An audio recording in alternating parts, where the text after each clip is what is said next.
Jacques et le haricot magique. Jacques et le haricot magique. Je ne vais pas commencer par vous dire que Jacques était paresseux.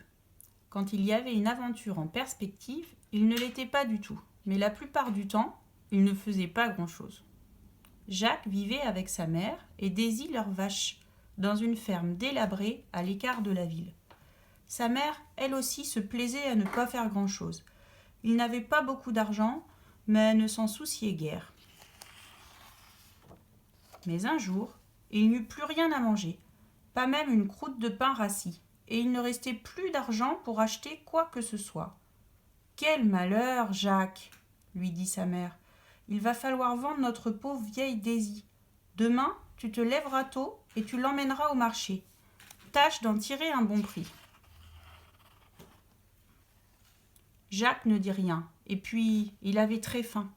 Alors le lendemain, il se leva à l'aube et se mit en route avec Daisy. Jacques n'était pas allé bien loin quand, au détour d'un chemin, il rencontra un drôle de petit homme qui portait une grande robe avec de grandes poches. « Bonjour à toi, mon garçon. C'est une belle vache que tu as là. Est-ce que tu accepterais de me l'échanger ?»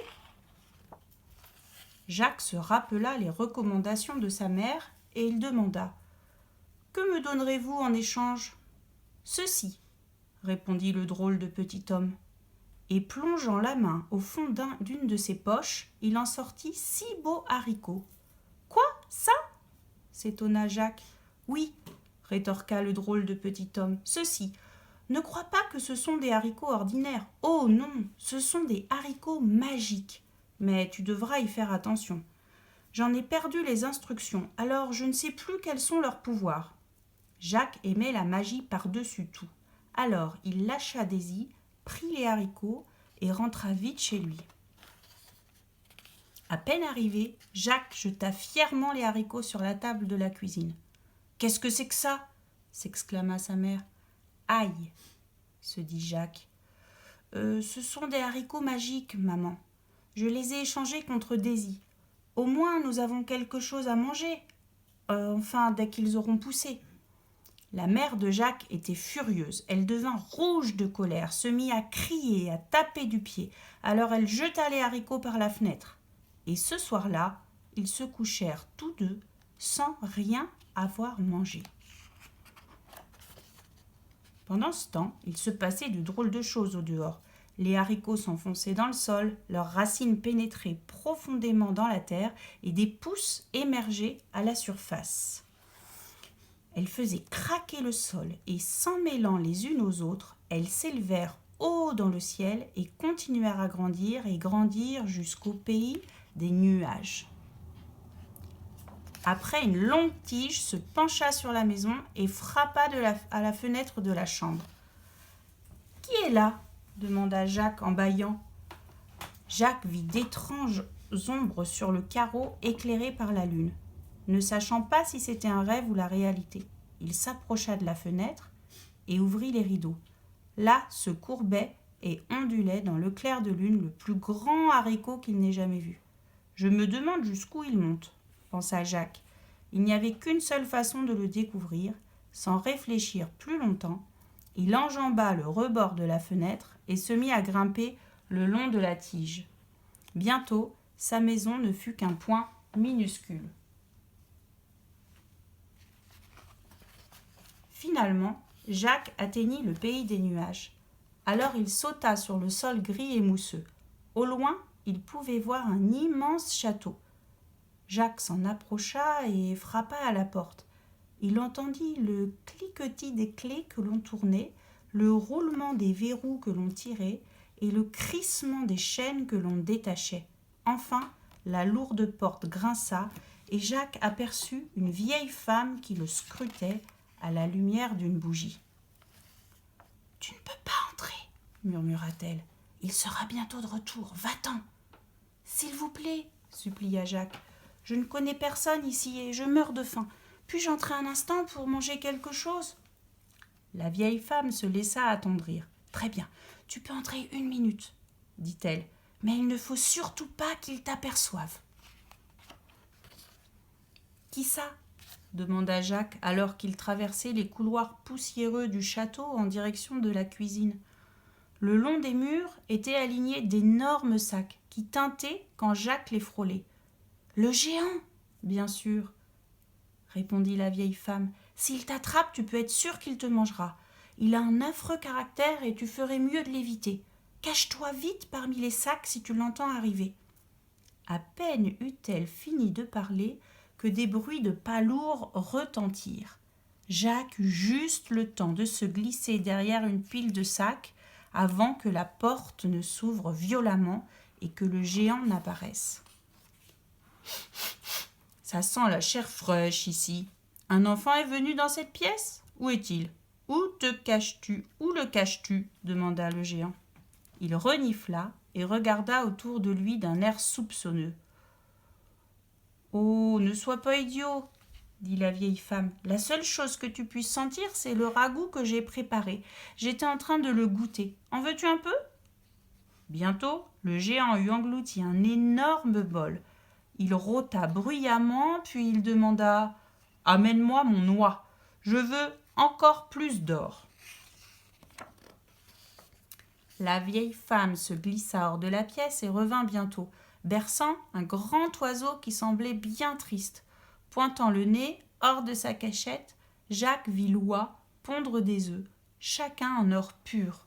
À chaque fois qu'un œuf apparaissait, le géant le plaçait dans une boîte géante.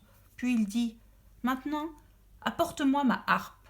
Je veux écouter de la musique. » Une fois encore, la vieille femme sortit de la pièce et revint avec une magnifique harpe faite d'or pur.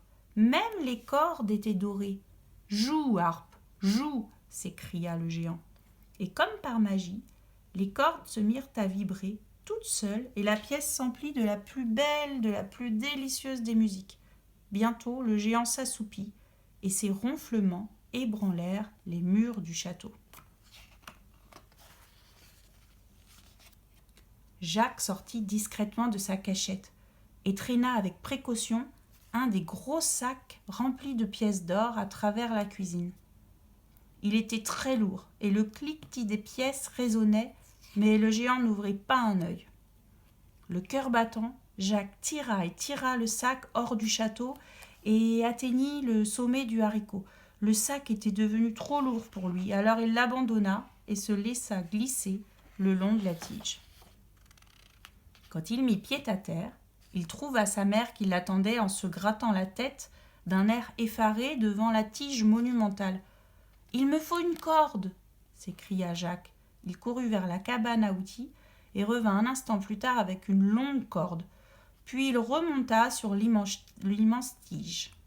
Arrivé au sommet du haricot, Jacques attacha un bout de la corde à la tige et l'autre au sac plein d'or. Puis il le fit glisser. Quand il sentit que la corde était lâche, il sut que le sac avait atteint le sol et que sa mère l'avait détaché. Jacques retourna dans la cuisine du château pour y dérober un second sac. Alors qu'il passait près du géant, l'oie le regarda d'un air suppliant et murmura « Puis-je venir avec toi ? Je déteste cet endroit. Tu n'auras même pas besoin d'emporter ce sac, je pondrai autant d'œufs que tu voudras. » Alors Jacques la prit dans ses bras et s'enfuit dans la cuisine. Dans le couloir, il rencontra la vieille femme. « Puis-je venir avec toi aussi ?» demanda-t-elle. « Bien sûr, » répondit Jacques. « Tiens, prends l'oie pendant que je vais chercher la harpe. » Mais au moment où Jacques s'empara de la harpe, elle se mit à crier. « Que se passe-t-il ? Qui es-tu ? Au secours, au secours !» Le géant se réveilla en sursaut et s'élança à la poursuite de Jacques. Jacques courait de plus en plus vite, mais le géant était de plus en plus près. Lorsqu'il arriva au sommet du haricot, Jacques sentit la main du géant effleurer sa tête. « Vite !» s'écria Jacques. La vieille femme commença à glisser le long de la tige en portant l'oie et Jacques les suivit avec la harpe. Ils pouvaient entendre le géant crier et jurer derrière eux. La tige se balançait en penchant vigoureusement. D'abord à gauche, puis à droite, mais la vieille femme et Jacques atteignirent le sol sains et saufs. Alors Jacques saisit la corde Il la tira encore, jusqu'à ce qu'il pût voir le géant, qui le regardait fixement, cramponné de toutes ses forces à la tige. Puis Jacques lâcha la corde.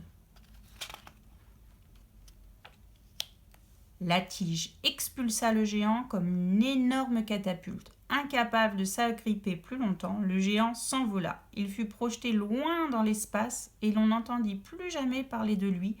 D'après ce que j'en sais, il y est encore. Boing.